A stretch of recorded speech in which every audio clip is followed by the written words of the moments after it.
Politics is the organizational system of a country, whereas spirituality is the organizational system of an organic body.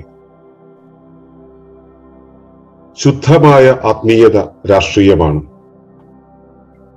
ജീവസത്തയിലെ സുസംഘടിത ചലനാത്മകതയാണ് ആത്മീയതയെങ്കിൽ രാഷ്ട്രസത്തയിലെ സുസംഘടിത ചലനാത്മകതയാണ് രാഷ്ട്രീയം. വ്യക്തി രാഷ്ട്രീയനാകുന്നത് അകത്തെയും പുറത്തെയും ചലനാത്മകതകളെ ഏകദാനമാക്കുമ്പോഴാണ്.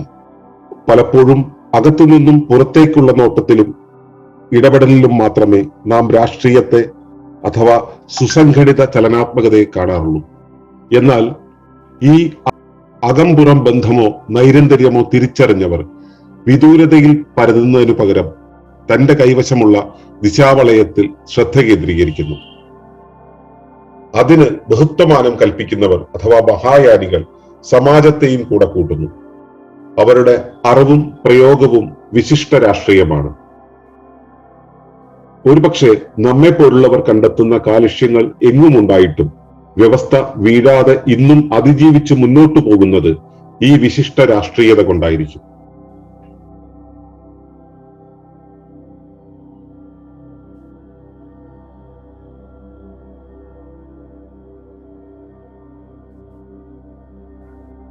ഏവർക്കും നമസ്കാരം. ശുഭകരമാകട്ടെ, ദിനം സന്തോഷകരമാകട്ടെ, സൗഖ്യകരമാകട്ടെ. അനുഭവങ്ങളും അനുഭൂതികളും നമ്മെ ഏവരെയും നയിക്കുമാറാകട്ടെ. രാഷ്ട്രീയം എന്ന പദം നമുക്കൊക്കെ പരിചിതമാണ്. ആത്മീയം എന്ന പദവും പരിചിതമാണ്. പലപ്പോഴും ഇവ തമ്മിൽ യാതൊരു ബന്ധവുമില്ല എന്ന രീതിയിലാണ് നാം ഇതിനെ കണക്കാക്കുക. എന്നാൽ ഇവ തമ്മിൽ പിഴഞ്ഞു കിടക്കുന്ന ഒരവസ്ഥ ലോകത്ത് പലയിടത്തും വന്നപ്പോഴാണ് സെക്യുലർ എന്ന ഒരു രാഷ്ട്ര വീക്ഷണം തന്നെ ഉണ്ടായത്. മതവുമായി ബന്ധമില്ലാത്തത് എന്നതാണ് സെക്യുലർ. മതവിരുദ്ധമായത് എന്ന് തന്നെയാണ് പച്ചക്കുള്ള അർത്ഥം. സെക്യുലെ എന്ന വാക്കിന്, ലാറ്റിൻ വാക്കിന് മതനിഷേധം എന്ന് തന്നെയാണ് അർത്ഥം. അപ്പോ മതത്തിൽ നിന്ന് വിമുക്തമായതാണ് സെക്യുലർ എന്നുള്ള അവസ്ഥ.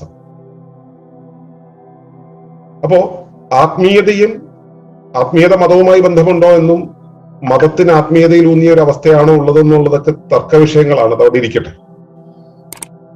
അപ്പോ ആത്മീയത, രാഷ്ട്രീയം എന്നീ രണ്ട് പദങ്ങൾ തികച്ചും വിരുദ്ധ ചേരിയിലുള്ളതാണെന്നുള്ള ധാരണയിലാണ് ആധുനികരായ യൗക്തികരായ നമ്മൾ മിക്കവരും കരുതുന്നത്. എന്നാൽ ഒളിമ്പസിന്റെ വീക്ഷണത്തില് ഇത് രണ്ടും തമ്മിൽ രണ്ട് വ്യവസ്ഥാ തലങ്ങൾ തമ്മിലുള്ള ദൂരമാണുള്ളത്. രണ്ടും ഒന്ന് തന്നെയാണ്. എന്ന രണ്ട് വ്യവസ്ഥാ തലങ്ങളിൽ രണ്ടും എങ്ങനെ പ്രകടമാകുന്നു, എങ്ങനെ അവൈലബിൾ ആകുന്നു എന്നതാണ് കാര്യം. നമുക്ക് ഈ രണ്ട് പദങ്ങളെയും ഒന്ന് വിശകലനം ചെയ്യാം. രാഷ്ട്രീയം എന്ന് വെച്ചാൽ എന്താണ്? ഒരു വ്യക്തിയുടെ രാഷ്ട്രീയം എടുക്കുക. ഒരു വ്യക്തിക്ക് തന്റെ പരിസരവുമായുള്ള ഇടപെടലിന്റെ വ്യാകരണത്തെയാണ് രാഷ്ട്രീയം എന്ന് പറയുന്നത്. അതിനെ ഒരു സമാജം എന്നുള്ള രൂപത്തിലേക്ക് എടുക്കുമ്പോൾ ആ സമാജത്തിന്റെ പരിസരവുമായി ആ സമാജം ഇടപെടുന്ന അവസ്ഥ. അപ്പൊ സമാജത്തിലെ ഓരോ വ്യക്തിയുടെയും ചുറ്റുമുള്ള പരിസരമായി സമാജം തന്നെ നിലകൊള്ളുന്നു. അപ്പോ ഈ സമാജത്തിന്റെ സംഘാടകത്വമുണ്ടല്ലോ, അതെങ്ങനെയാണ് ആ സമാജമായി നിൽക്കുന്നത്, സമൂഹം എങ്ങനെയാണ് എല്ലാം കൂട്ടിപ്പിടിച്ച് നിൽക്കുന്നത്, അവ തമ്മിൽ എങ്ങനെയാണ് ബന്ധപ്പെടുന്നത്, അത് ആ സമാജം എന്ന അതിന്റെ പരിസ്ഥിതിയെ, അത് വ്യക്തികൾ മാത്രമല്ല, അവിടെയുള്ള ജീവജാലങ്ങൾ, അവിടെയുള്ള ഭൂമി, അവിടെയുള്ള പരിസ്ഥിതി എല്ലാം ഉദ്ദേശിക്കുന്നുണ്ട് അതിനകത്ത്. ഇവയെ എങ്ങനെയാണ് സംഘടിപ്പിച്ച് ഒന്നായി ഒറ്റ ഫ്രെയിമിൽ നിലനിർത്തുന്നത്, അതിനുപയോഗിക്കുന്ന വ്യാകരണമെന്ത്, അതിനെയാണ് രാഷ്ട്രീയം എന്ന് പറയുന്നത്. ഇനി ആത്മീയത എന്ന പദം എടുക്കുക. ഒരു സംവിധാനത്തിന്റെ, ഒരു വ്യവസ്ഥയുടെ സ്വയം സംഘാടക സംവിധാനത്തെയാണ് ആത്മീയത എന്ന് പറയുന്നത്. അതുമായി റിലേറ്റ് ചെയ്ത കാര്യങ്ങൾ. ആത്മം എന്ന് പറയുന്നത് ഒരു വ്യവസ്ഥയുടെ സ്വയം സംഘാടകത്വമാണ്. ആ സ്വയം സംഘാടകത്വത്തിന്റെ കേന്ദ്രമാണ്. ആ സ്വയം സംഘാടകത്വത്തിൽ സംഘാടനം ചെയ്യാനായിട്ട് ഉപയോഗിക്കുന്ന വ്യാകരണത്തെയാണ് നമ്മൾ ആത്മീയത എന്ന് പറയുന്നത്.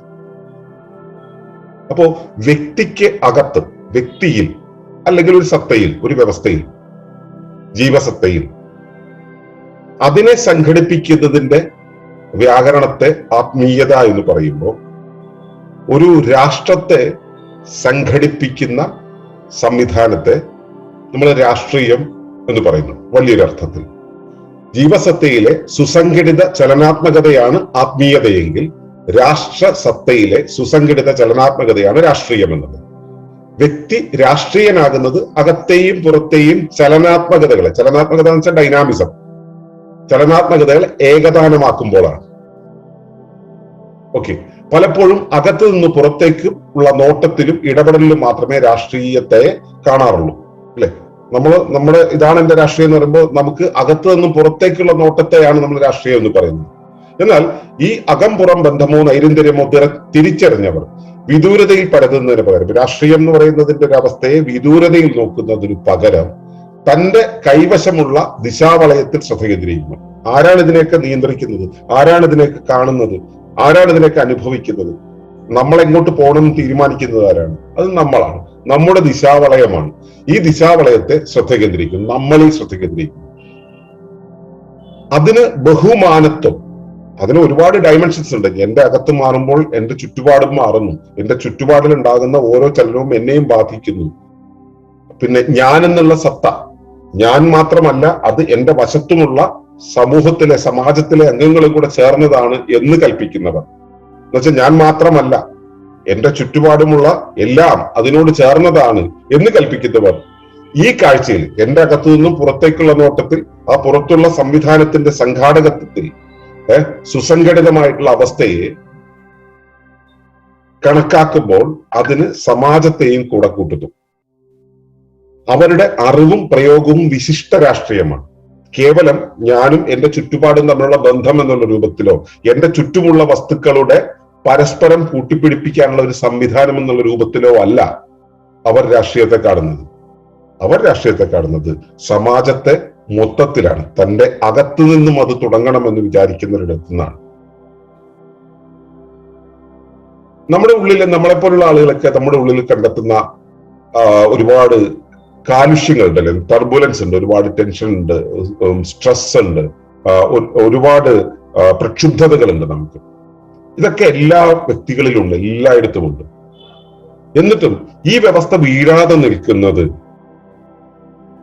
ഇങ്ങനെ കുറേയേറെ ആളുകളുടെ അകത്ത് താൻ മാത്രമാണ് ഈ ലോകത്തുള്ളത്, ഞാനും പ്രകൃതിയും തമ്മിലുള്ള ഇടപെടലാണ് രാഷ്ട്രീയം എന്ന് അതിനും അപ്പുറത്തേക്ക് ഞാനും സമാജവും ചേർന്ന് എന്റെ പരിസരത്തോട് ഇടപെടുന്നതാണ്, ആ പരിസരവുമായിട്ടുള്ള ഇടപെടലും അതിന്റെ സംഘാടകത്വവുമാണ്, പരസ്പരമുള്ള ബന്ധവും ചേർത്ത് നിൽപ്പുമാണ് രാഷ്ട്രീയം എന്ന വിശിഷ്ട രാഷ്ട്രീയം അറിയുന്നത് കൊണ്ടാണ്, അവരത് കൊണ്ടുപോകുന്നത് കൊണ്ടാണ്. നമ്മുടെ രാഷ്ട്രീയ വ്യവസ്ഥ നിലനിൽക്കുന്നതിന്റെ കാരണം അത്തരത്തിലുള്ള ഒരു വിപുലമായ, വൈവിധ്യമാർന്ന, വലിപ്പം കൂടിയ ഒരു രാഷ്ട്രീയ വീക്ഷണം ഒട്ടേറെ പേരിൽ നിൽക്കുന്നത് കൊണ്ടാണ്. ഞാനും എന്റെ സമാജവും എന്റെ പരിസരവും പരിസ്ഥിതിയും എല്ലാം കൂടെ ചേർന്നിട്ട് പരസ്പരം സംഘടിച്ച് നിൽക്കുന്നതാണ് എന്റെ രാഷ്ട്രം, എന്റെ മണ്ഡലം എന്ന് പലരും മനസ്സിലാക്കുന്നത് കൊണ്ടാണ് ഇന്നും നമ്മുടെ രാഷ്ട്രസങ്കല്പങ്ങളെല്ലാം മുൻപോട്ട് പോകുന്നത്. ദേശീയ ബോധം അതിനൊരു ഉദാഹരണമാണ്. ആ ദേശീയ ബോധം എന്നുള്ളത് പലതരത്തിലുണ്ട്. ദേശത്തിന് വേണ്ടി തല്ലുണ്ടാക്കാൻ പോകലുണ്ട്, ദേശത്തിന്റെ പേരിൽ കൊടി പിടിക്കുന്നവരുണ്ട്. ഇതൊന്നുമല്ലാതെ ദേശം ദേശമായിരിക്കണമെങ്കിൽ ഞാൻ പാലിക്കേണ്ടുന്ന കാര്യങ്ങളെ, എന്റെ ധർമ്മങ്ങളെ കൃത്യമായി പാലിക്കേണ്ടതുണ്ട് എന്ന രീതിയിൽ നല്ല പൗരനായിരിക്കാൻ സർവാത്മന ശ്രമിക്കുന്നവർ കുറേ പേരുണ്ട്. അവരുടെ ഉള്ളിൽ നിറഞ്ഞു നിൽക്കുന്ന ആ രാഷ്ട്രബോധം ആത്മീയതയാണ്, മൂല്യബോധമാണ്. ആ ആത്മബോധമാണ് അവരിലെ രാഷ്ട്രീയ ബോധമായി വെളിപ്പെടുന്നത്. ആ രാഷ്ട്രീയ ബോധമാണ് ഈ രാഷ്ട്രത്തെ ഇങ്ങനെ നിലനിർത്തുന്നത്.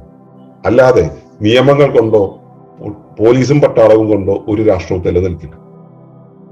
അവിടെയൊക്കെ ഈ മിലിറ്ററി ഭരണം കൊണ്ടുണ്ടാവുന്ന നമ്മളെ ഈ മധ്യേഷ്യൻ രാജ്യങ്ങളിലൊക്കെ ഒരുപാടെടുത്ത് പ്രശ്നങ്ങളൊക്കെ ഉണ്ടല്ലോ. ഈ പ്രശ്നങ്ങൾ നമ്മൾ കാണുന്ന സമയത്ത് മനസ്സിലാക്കുക അങ്ങനെയല്ല ഒരു രാഷ്ട്രം പോകുന്നത്. എന്തുകൊണ്ടാണ് ഇന്ത്യയെ പോലൊരു രാജ്യമൊക്കെ ഇങ്ങനെ പോകുന്നത്, അല്ലെങ്കിൽ ലോകത്ത് ഈ 200 ചില രാജ്യങ്ങൾ ഇങ്ങനെ പോകുന്നത്? അത് പട്ടാള ഭരണം കൊണ്ടോ ഭരണകൂടത്തെ കൊണ്ടൊന്നും അല്ല. പല രാജ്യങ്ങൾ പലതരം ഭരണ സംവിധാനങ്ങളുണ്ട്, അതുകൊണ്ടല്ല അത് പോകുന്നത്. അത് അവിടെയുള്ള വ്യക്തികൾ സാമാജികമായി സ്വയം ബോധ്യപ്പെട്ട് സ്വന്തം മൂല്യങ്ങളെ രാഷ്ട്രസങ്കല്പത്തിലും പ്രയോഗിക്കുന്നത് കൊണ്ടാണ്.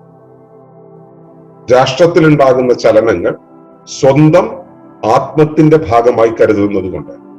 അതിനെയാണ് നമ്മൾ വിശിഷ്ട രാഷ്ട്രീയം എന്ന് പറയുന്നത്. സത്തയിലുണ്ടാകുന്ന ആ പരിസരവുമായ ഇടപെടലിന്റെ സുസംഘടിതാവസ്ഥയെ ആത്മമെന്ന് പറയുമ്പോൾ, സമാജത്തിൽ ഉണ്ടാവുന്ന സുസംഘടിതമായ പാരസ്പര്യ വ്യവസ്ഥയെ രാഷ്ട്രീയമെന്ന് പറയുന്നു. ഇത് രണ്ടും ഒന്നാണെന്നോ ഒന്നിന്റെ തന്നെ രണ്ട് തലങ്ങളാണെന്നോ ഈ പേരൊന്നും പറയാതെ, ഈ ഭാഷയൊന്നും ഉപയോഗിക്കാതെ മനസ്സിലാകുന്ന ഒരുപാട് പേരുണ്ട്.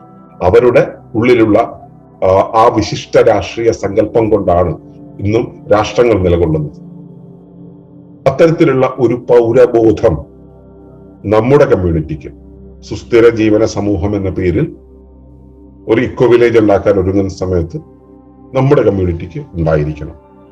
അതുപോലെ ലോകത്തെവിടെയും സുസ്ഥിര ജീവന സമൂഹങ്ങൾ ഉണ്ടാകുമ്പോൾ അതിന് ആ ഒരു രാഷ്ട്രീയത്തെ, വിശിഷ്ട രാഷ്ട്രീയത്തെ ഉൾക്കൊള്ളുന്നവർക്ക് മാത്രമേ അത്തരം ഒരു കമ്മ്യൂണിറ്റിയെ ഭൂമിക്ക് സമ്മാനമായി, ഭൂമിക്ക് ഒരു അല്ലെങ്കിൽ ഭൂമിയോടുള്ള ധർമ്മനിർവഹണത്തിന്റെ ഭാഗമായിട്ട് ഒരു കാഴ്ചയായിട്ട് വെക്കാൻ കഴിയുകയുള്ളൂ. നിങ്ങൾക്കും അതിന്റെ ഭാഗമായിരിക്കാൻ കഴിയട്ടെ എന്നാണ് എന്റെ പ്രാർത്ഥന. നന്ദി, നമസ്കാരം.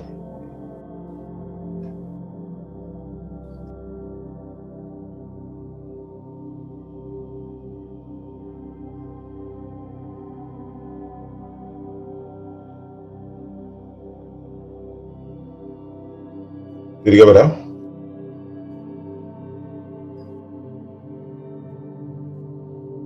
കൃഷ്ണകുമാറേട്ടാ,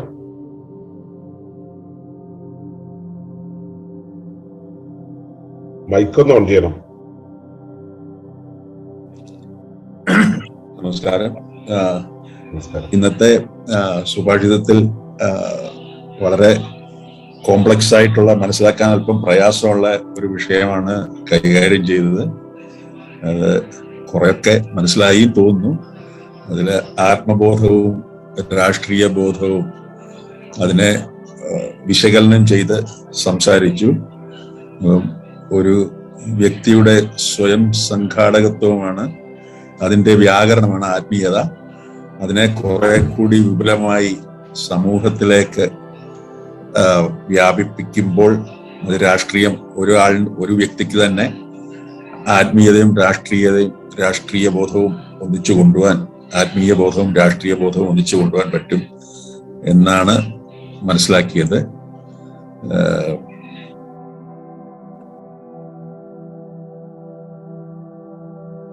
മെഡിറ്റേഷനും നന്നായി ചെയ്യാൻ പറ്റി. നന്ദി, നമസ്കാരം. നമസ്കാരം. ശിവ.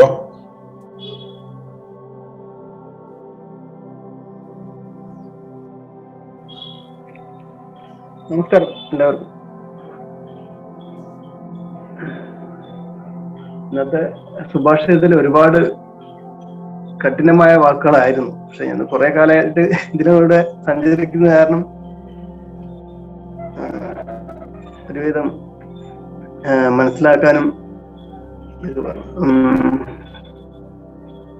പിന്നെ ആ വേർഡുകൾക്ക് എനിക്ക് പെട്ടെന്ന് ക്യാപ്ചർ ചെയ്യാൻ പറ്റി. അപ്പൊ അതില് പറഞ്ഞ ഈ ആത്മസത്തയുടെ സുസംഘടിതമായ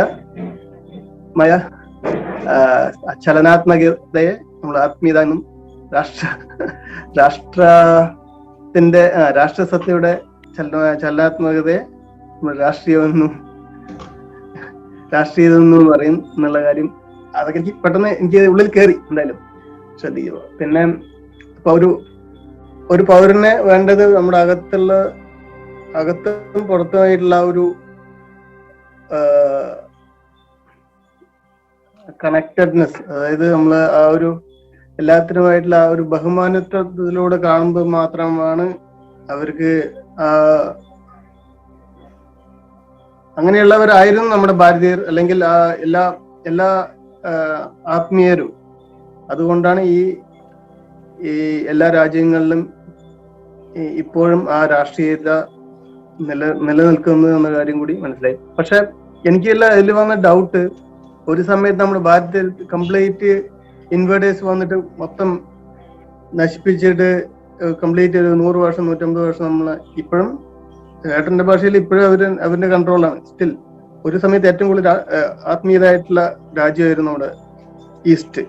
പക്ഷെ കംപ്ലീറ്റ്ലി അവർ വന്ന്, ബിക്കോസ് ആ സമയത്ത് എല്ലാവരും നമ്മൾക്ക് കൂടുതൽ ആത്മീയതയിലും മെഡിറ്റേഷനും മാത്രമായിരുന്നു ഇവര് കോൺസെൻട്രേറ്റ് ചെയ്തിട്ടുണ്ടായിരുന്നു. ഇതുപോലെ പട്ടാളോ അങ്ങനെയൊന്നും വലിയ ഇതിന് ആൾക്കാരുണ്ടായിരുന്നില്ല, എല്ലാവരും ഇൻവൈറ്റ് ചെയ്യായിരുന്നു.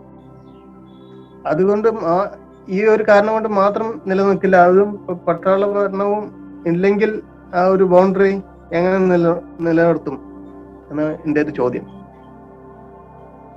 ശിവ, ഈ ഭാരതം ആത്മീയതയുടെ നാടായിരുന്നു, ആത്മീയത മാത്രമുള്ള നാടായിരുന്നു എന്നത് തികച്ചും തെറ്റായ വീക്ഷണമാണ്. ഏത് കാലത്തും ഇവിടെ തല്ലുവടിയും യുദ്ധവും ഒക്കെ നടന്നിട്ടുണ്ട്, ഏത് കാലത്തും ഉണ്ട്. അതുപോലെ തന്നെ ഏത് കാലത്തും ഈ ആത്മീയതയ്ക്ക് നേരെ വിരുദ്ധമായി, ആത്മീയ കാഴ്ചപ്പാടുകൾക്ക് നേരെ വിരുദ്ധമായി നാസ്തികതയും അനാത്മീയതയും ഉള്ള ജനതയും ഉണ്ടായിരുന്നു.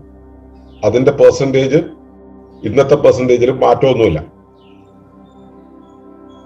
പക്ഷെ അന്നത്തെ കാര്യങ്ങൾ ഇന്നും വളരെ പൊലിപ്പിക്കപ്പെട്ട് പറയുന്നു എന്നുള്ളത് കൊണ്ട് അന്ന് ഇതിനും അപ്പുറത്തേക്ക് പോകുന്ന ആളുകൾ ആഘോഷിക്കപ്പെട്ടിട്ടില്ല എന്നുള്ളത് കൊണ്ട് അത് നമ്മളതിങ്ങനെ ആത്മീയതയുടെ നാടായിരുന്നു എന്ന് നമ്മൾ പറയുന്നു എന്ന് മാത്രം. എല്ലാ രാഷ്ട്രങ്ങളും ആത്മീയ പശ്ചാത്തലം പേറുന്നവരാണ്. പിന്നെ നമുക്കറിയാലോ, വ്യവസ്ഥയുടെ വിസ്ഫോടനം എന്നുള്ളൊരവസ്ഥയുണ്ട്. വ്യവസ്ഥയുടെ വിസ്ഫോടനം എന്ന് വെച്ചാൽ വ്യവസ്ഥ ഇങ്ങനെ വികസിക്കും തോറും അതിന്റെ കൂട്ടിപ്പിടുത്തം കുറഞ്ഞു വരും. അതൊരു പ്രാകൃതിക പ്രതിഭാസമാണ്. എല്ലാ വിസ്ഫോടനങ്ങളിലും ഇപ്പൊ ഒരു പടക്കം പൊട്ടുമ്പോൾ അതിന്റെ ഘടകങ്ങളെല്ലാം പൊട്ടി ചിന്നിച്ചിതറിപ്പോകുന്നത് പോലെ പരസ്പര ബന്ധം അഴിഞ്ഞഴിഞ്ഞ് പോവുക എന്നുള്ളൊരു പ്രതിഭാസം നടന്നുകൊണ്ടിരിക്കുന്നുണ്ട്. അതുകൊണ്ട് ഇത് കുറച്ചുകൂടി വിപുലപ്പെട്ട് കാണുന്നു എന്ന് മാത്രമേ ഉള്ളൂ. അപ്പോ പറയൂ. പുറത്തുള്ള അവരൊക്കെ വന്നിട്ട് നമ്മളെ ഇത് ചെയ്തിട്ട് പോയ മീൻസ് ഇൻവേർട്ടേഴ്സ് വന്ന് നമ്മള് ഇത് ചെയ്തല്ലോ. അതെ, അതെന്തുകൊണ്ടാണ് അങ്ങനെ സംഭവിച്ചത്? എന്തുകൊണ്ടാണ് അവയ്ക്ക് അകത്ത് കയറാൻ സ്പേസ് കിട്ടിയത്? ഇവിടെ ഈ വിഘടനാത്മകത ഉള്ളത് കൊണ്ടാണ്. ഇവരെല്ലാം ആത്മീയരായിരുന്നെങ്കിൽ ഈ പറയുന്ന രീതിയിലുള്ള സംഘാടകത്വം, സുസംഘടിതാവസ്ഥ അതേപടി നിലനിന്നതാണെങ്കിൽ വെളിയിൽ നിന്ന് ഒരാൾക്കും ഇങ്ങോട്ട് കയറാൻ പറ്റില്ലായിരുന്നു.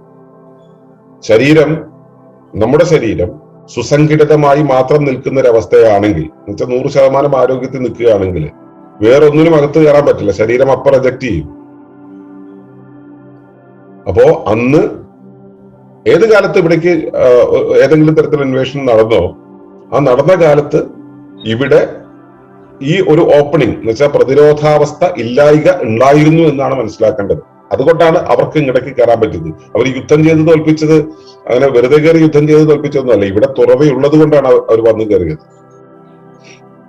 അവർക്ക് കയറാനുള്ള സ്പേസ്, നമ്മളിപ്പോ ബ്രിട്ടീഷ് കാലഘട്ടത്തിന്റെ കഥകളും ചരിത്രങ്ങളും നോക്കുമ്പോൾ തന്നെ അറിയാലോ, ഇന്ത്യക്കാരായിട്ടുള്ള ഒരുപാട് പേര് അവർക്ക് വളം വെച്ച് കൊടുത്തത് കൊണ്ടാണ്. വിളിച്ചു കയറ്റുക എന്നുള്ളതല്ല, അങ്ങനെ വിളിച്ചു കയറ്റുന്ന ഒരു പരിപാടി, എല്ലാവരെയും വിളിച്ചു കയറ്റുന്ന പരിപാടി ഒരു സമ്പൂർണമായിട്ടുള്ള ആധ്യാത്മിക സമ്പ്രദായത്തിൽ ഉണ്ടാവില്ല. ഗോത്ര സ്വഭാവം നിലനിർത്തും. അത് ഏതൊരു ജൈവ സത്തയുടെയും ജൈവ വ്യവസ്ഥയുടെയും സ്വഭാവമാണ്. വെളിയിൽ നിന്നും ആരെങ്കിലും വന്നു പോകുന്നതിന്റെ ആതിഥ്യ മര്യാദ കാണിക്കുന്നുണ്ടെങ്കിൽ ആ ആതിഥ്യ മര്യാദയ്ക്ക് ഇത് രണ്ടും രണ്ടായി തന്നെ നിൽക്കുന്ന, നമ്മുടെ ഉള്ളത് മുഴുവൻ അങ്ങോട്ടേക്ക് പറിച്ചു കൊടുക്കുക എന്നുള്ള അവസ്ഥയൊന്നും ഉണ്ടാവില്ല. ഇത് ഇവിടെ മാത്രമല്ല, എല്ലാ സംസ്കാരങ്ങളിലും ഇത് തന്നെയാണ്. എല്ലാ സംസ്കാരങ്ങളിലും അത് സംഭവിച്ചിട്ടുണ്ട്. അതിൽ ഈ സംഭവത്തിന്റെ പുറത്തു നിന്നവരാണ് ഈ ഇപ്പോഴത്തെ രൂപത്തിലുള്ള ഒരു രാഷ്ട്രീയ സംവിധാനത്തെ നിർമ്മിച്ച് പരിചയപ്പെടുത്തി അതാണ് രാഷ്ട്രീയം എന്ന് മനസ്സിലാക്കി കൊടുത്തത്. ആത്മീയതയുടെ സാമൂഹ്യ രൂപമാണ് രാഷ്ട്രീയം. ആ രാഷ്ട്രീയത്തെ ഇന്നത്തെ പാർട്ടി പൊളിറ്റിക്സ് ആക്കിയിട്ടും മറ്റൊന്നാക്കിയിട്ടും ഒക്കെ മാറ്റിയത് ഈ ആത്മീയതയുടെ അടിസ്ഥാന സംവിധാനത്തെ പഠിച്ചിട്ട് അതിനെ തല്ലിപ്പൊളിച്ച ആളുകളാണ്.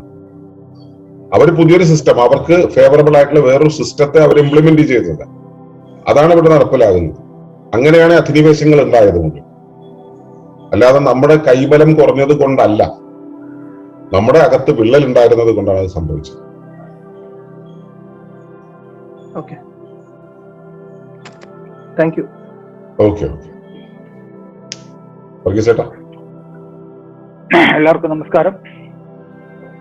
ഇന്നത്തെ സുഭാഷിതം വളരെ കഠിനമായിട്ടുള്ള വാക്കുകൾ ഉപയോഗിച്ചിട്ടുള്ളതാണ്. പക്ഷെ അത് വളരെ സിമ്പിളായിട്ട് നമ്മൾ പറയാവുന്ന രീതി നോക്കുകയാണെന്നുണ്ടെങ്കിൽ എനിക്ക് അങ്ങനെ തോന്നി ഇപ്പൊ പെട്ടെന്ന്. അപ്പൊ നമ്മുടെ സ്വന്തം ഒരു ഇതിൽ നോക്കുകയാണെങ്കിൽ, ആത്മീയതയിൽ നോക്കുകയാണെങ്കിൽ, ആത്മീയതയായിട്ട് ശരിക്കുള്ള ആത്മീയത എന്ന് പറയുമ്പോഴത്തേക്ക് ചുറ്റുപാടുള്ള എല്ലാമായിട്ട് പൊരുത്തപ്പെടുക എന്നുള്ളതാണ്. എല്ലാ സത്തകളുമായിട്ടും എല്ലാ സാഹചര്യങ്ങളുമായിട്ടും എല്ലാമായിട്ടും പൊരുത്തപ്പെട്ട് നിൽക്കുക എന്നുള്ളതാണ് ശരിക്കുള്ള ആത്മീയത. അപ്പൊ ആ ഒരു അർത്ഥത്തിൽ നോക്കുമ്പോൾ തന്നെ ആ അതിന്റെ ഒരു വിപുലീകരിച്ച ഭാവമാണ് ശരിക്കുള്ള രാഷ്ട്രീയം. അതായത് ഒറിജിനൽ രാഷ്ട്രീയം എന്ന് നമ്മൾ കരുതുന്നത് അതിന്റെ വിപുലീകരിക്കപ്പെട്ട ഒരു അവസ്ഥയാണ്. പേഴ്സണലായിട്ടുള്ള ആത്മീയത വിപുലീകരിക്കപ്പെട്ട ഇതാണ്. കാരണം അത് എല്ലാവരുമായിട്ട് ഒത്തുചേർന്ന് ഒരു തമ്മിലുള്ള ഒരു നല്ലൊരു റിലേഷൻഷിപ്പ് മെയിൻറ്റെയിൻ ചെയ്ത് പോകുന്ന ഒരു അവസ്ഥയാണ് ശരിക്കുള്ള രാഷ്ട്രീയം എന്ന് പറയുന്നത്. അപ്പൊ അങ്ങനെ നോക്കുമ്പോഴത്തേക്ക് ഈ പറഞ്ഞത് വളരെ സിമ്പിളായിട്ട് നമുക്ക് എക്സ്പ്ലെയിൻ ചെയ്യാവുന്നേ ഉള്ളൂ.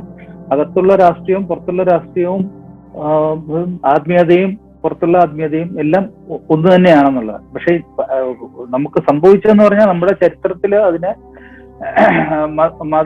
മതം ഒറിജിനലി ഇതായിരുന്നെങ്കിലും പല മതങ്ങൾ തമ്മിലുള്ള മിക്സർ വന്നു കഴിയുമ്പോഴത്തേക്ക് അത് തമ്മിലുള്ള ഐഡന്റിറ്റി മെയിൻറ്റെയിൻ ചെയ്യാൻ വേണ്ടിയിട്ട് അതിനെ അവര് പൊതിഞ്ഞ് സൂക്ഷിച്ചു, തമ്മിൽ അകറ്റി നിർത്തി. ആ അകൽച്ചയാണ് രാഷ്ട്രീയത്തിലെ അകൽച്ചയായിട്ട് മാറുന്നത് പറയാൻ കഴിയുമ്പോഴത്തേക്ക് എന്നാണ് എനിക്ക് തോന്നുന്നത്. കാരണം അല്ലെങ്കിൽ അങ്ങനെ ഒരു ഒറിജിനൽ അവസ്ഥയെ അതിനെ ആ രീതിയിൽ തന്നെ വിപുലീകരിക്കപ്പെട്ടിരുന്നെങ്കിൽ രാഷ്ട്രീയവും ആത്മീയതയും ഒന്നായിട്ട് തന്നെ നിന്നേനെ. അപ്പൊ അങ്ങനെ ഒരു സംഭവം നടക്കാതിരുന്നതിന്റെ കാരണം ഈ മതം ദുഷിക്കപ്പെട്ടു, അങ്ങനെ ഇതിനെ വേർതിരിച്ച് കാണാൻ തുടങ്ങി. അപ്പോഴത്തേക്ക് ഈ രാഷ്ട്രീയം സെപ്പറേറ്റ് ആയി, രാഷ്ട്രീയം മറ്റൊരു ഇതിനു വേണ്ടിയിട്ട് മാറി നിലകൊണ്ടു. അങ്ങനെ വന്നപ്പോഴേ ഇതെല്ലാം തമ്മിൽ വേർതിരിക്കപ്പെട്ടു. അങ്ങനെ ഒരു സിറ്റുവേഷനിലാണ് ഇന്നത്തെ രാഷ്ട്രീയം ഡെവലപ്പ് ചെയ്തു വന്നത്, മതങ്ങളും ഡെവലപ്പ് ചെയ്തു വന്നത്. അപ്പൊ അതുകൊണ്ടാണ് ഇന്ന് നമ്മൾ ശുദ്ധ ആത്മീയത എന്താണെന്ന് വേർതിരിച്ച് പറയേണ്ടി വരുന്നത്. അങ്ങനെ ആ ഒരു വീക്ഷണത്തിലാണ് നമ്മൾ കാണുന്നത്. പക്ഷെ ഒറിജിനലി ഇത് ആയിരിക്കണം എന്നുള്ള ഒരു വീക്ഷണമാണ് ഇതിൽ പറഞ്ഞു വരുന്നത്. Thank you.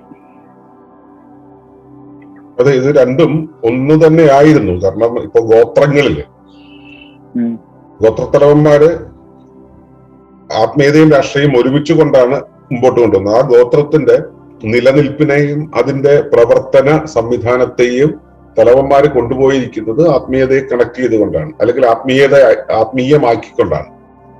രണ്ടും രണ്ടല്ല, അവിടെ രണ്ടും ഒന്നാണ്. പഴയ രാജ്യങ്ങളിലും അങ്ങനെ തന്നെയാണ്. അവിടെ മതമല്ല, ആത്മീയത എന്നുള്ള അവസ്ഥ അതുമായിട്ട് ഇന്റർലിങ്ക്ഡ് ആണ്. ആത്മീയത എന്നുള്ളതിന്റെ ശരിയായ അർത്ഥം അറിയുന്നവർക്ക് ധർമ്മ സംവിധാനത്തിന്റെ പ്രാക്ടിക്കൽ ആയിട്ടുള്ള അവസ്ഥയാണ് ആത്മീയത എന്ന് മനസ്സിലാക്കിയിട്ടുള്ളവർക്ക് അത് സാമാജികമായിട്ട് വരുന്ന സമയത്ത് അവിടുത്തെ ധർമ്മ സംവിധാനത്തിന്റെ പ്രവർത്തനമാണ് ആത്മീയതയും അവിടുത്തെ വിപുലപ്പെട്ട രൂപത്തിൽ രാഷ്ട്രീയമെന്നും രൂപത്തിലാണ് അവതരിപ്പിച്ചിട്ടുള്ളത്.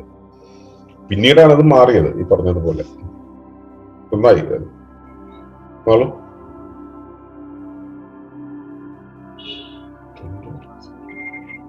എല്ലാവർക്കും നമസ്കാരം.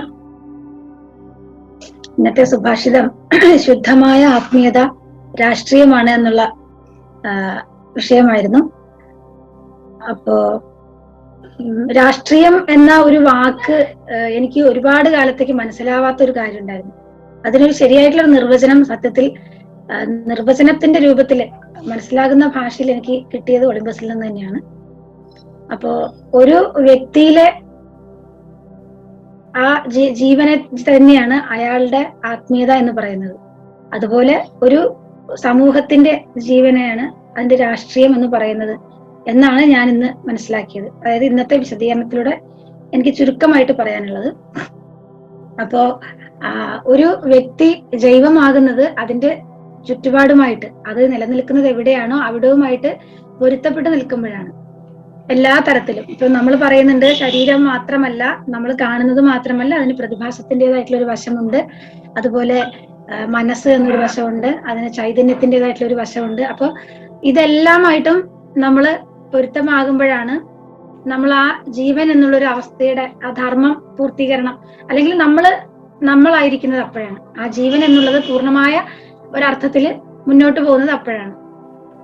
ഈ ഒരു ബോധ്യം ആ സമൂഹത്തിന് ആകെ ഉണ്ടാവുകയാണെങ്കിൽ ആ ഒരു സമൂഹം, അല്ലെങ്കിൽ അത് തന്നെയാണ് ആ സമൂഹത്തിന്റെ രാഷ്ട്രബോധം എന്ന് പറയുന്നത്. ഒരു വ്യക്തി തന്റെ ചുറ്റുപാടിനെ തിരിച്ചറിഞ്ഞ്, കേൾക്കുന്നുണ്ടോ ഞാൻ പറയുന്നത്? എനിക്ക് സ്റ്റക്കായി പോകും. ഓക്കെ. ഒരു വ്യക്തി തന്റെ ചുറ്റുപാടിനോട് ചേർന്ന് പോകുന്നു എന്ന് പറയുന്ന അവസ്ഥയെയാണ് അയാൾ ആത്മീയനാണെന്ന് നമ്മൾ വിശേഷിപ്പിക്കുന്ന അവസ്ഥ. അതുപോലെ ഈ ഒരു ബോധ്യം തന്റെ സമൂഹം എന്ന് പറയുന്നത് തന്റെ അകത്ത് നിന്നാണ് ആരംഭിക്കുന്നത്. താനും കൂടെ അവിടെ പൊരുത്തമാകുമ്പോഴാണ് ആ സാമാജികം എന്ന് പറയുന്ന ഒരു അവസ്ഥ സുസ്ഥിരമായിട്ട് മുന്നോട്ട് പോകുന്നത് എന്ന ബോധ്യമുള്ള സമൂഹം, അതിനെ നമുക്ക് രാഷ്ട്രബോധമുള്ള സമൂഹം എന്ന് പറയാം. അപ്പോ ആ ഒരു രാഷ്ട്രീയം എന്ന് പറയുന്ന അവസ്ഥ നമ്മൾ ഇന്ന് കാണുന്ന ഒരു കക്ഷി രാഷ്ട്രീയമായിട്ട് മാത്രം വിലയിരുത്താതെ, ഞാൻ എന്റെ ചുറ്റുപാടുമായിട്ട് പൊരുത്തമാകാൻ ചെയ്യുന്നത് എന്ത് പ്രവൃത്തിയും, ഈവൻ നമ്മൾ ധ്യാനം ചെയ്യുന്നതും നമ്മൾ മിതവ്യയം ചെയ്യുന്നതും നമ്മുടെ സമൂഹത്തിന് വേണ്ടി അതിന് ഹിതകരമാകുന്ന വിധത്തിൽ സ്വീകരിക്കുന്ന ഏത് ജീവിത രീതിയും രാഷ്ട്രീയമാണെന്നാണ് ഞാൻ മനസ്സിലാക്കുന്നത്.